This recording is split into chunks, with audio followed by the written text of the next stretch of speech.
want to give you a model or a process of how I usually approach negative behavior. Somebody said, in a healthy educational relationship, discipline means that both participants, the adult as well as the child,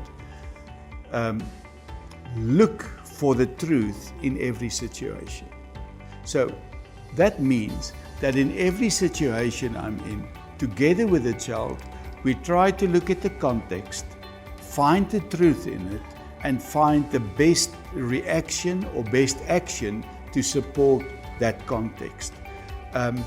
I think when you have a teenager in your house and you say, in my house, the rule is you're back at 11 o'clock at night, I think it's a very stupid rule, because you have not taken into account all the different aspects, and you're going to set yourself up for failure as a disciplinarian.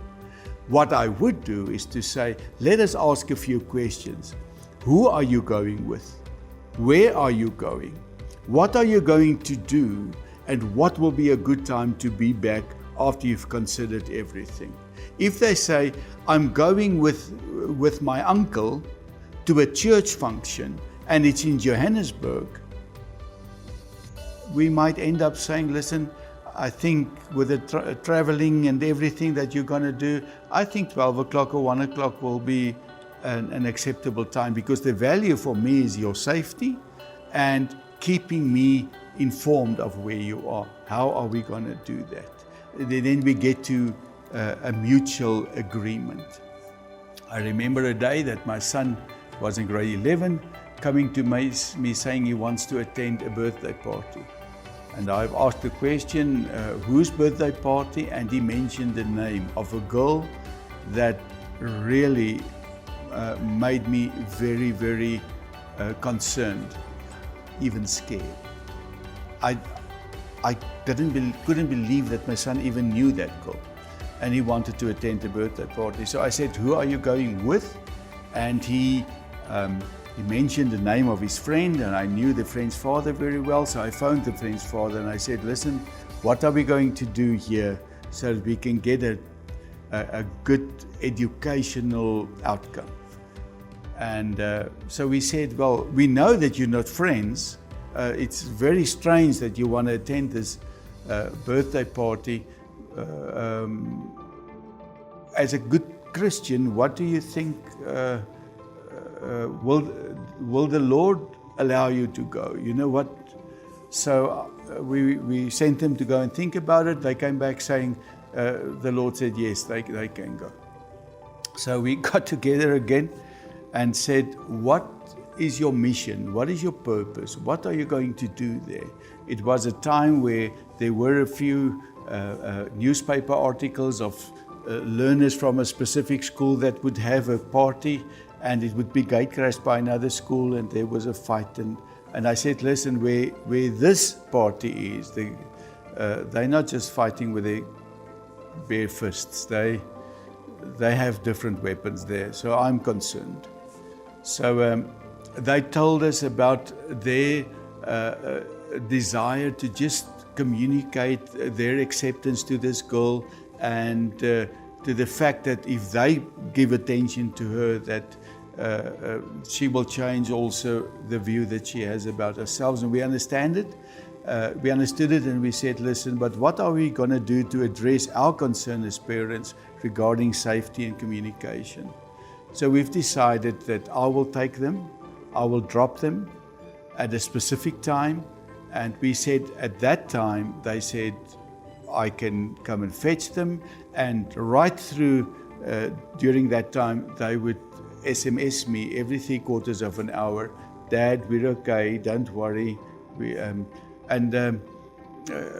I could pick them up at 11 o'clock. We decided at 11 o'clock would be a good time.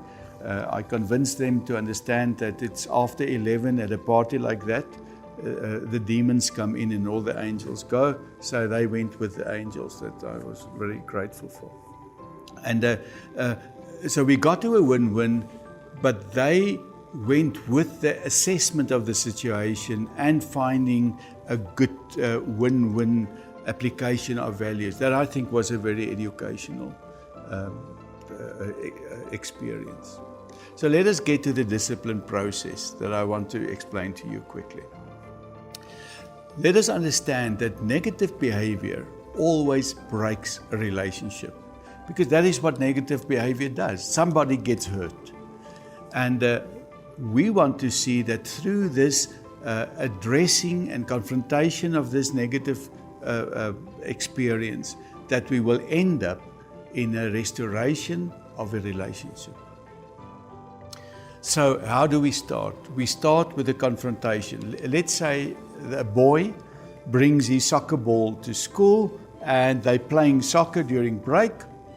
And somewhere along the line, there was a misalignment of the rules, and this boy just lost it all, grabbed his ball and ran away. It's his ball, so he can do it. But he left all the friends standing there without having anything to play with. Now we get to the teacher, and I ask him, did you run away with the ball?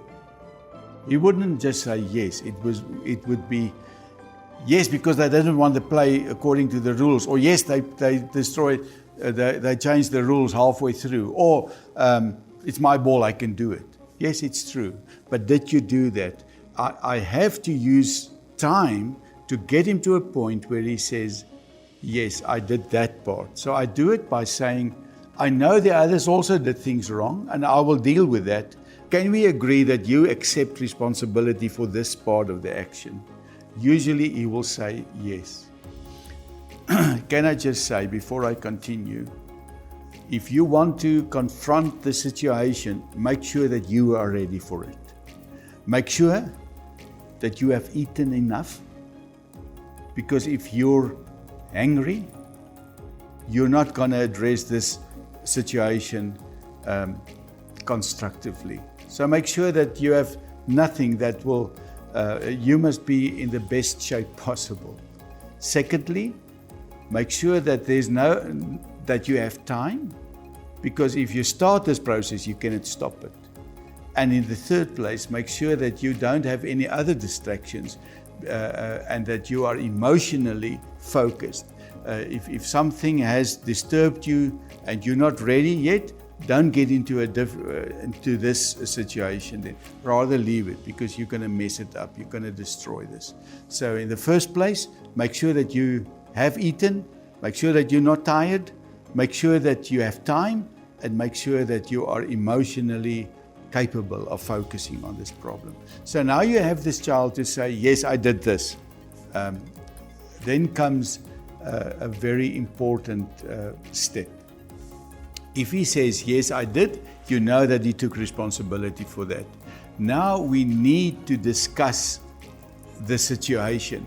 Why was this wrong?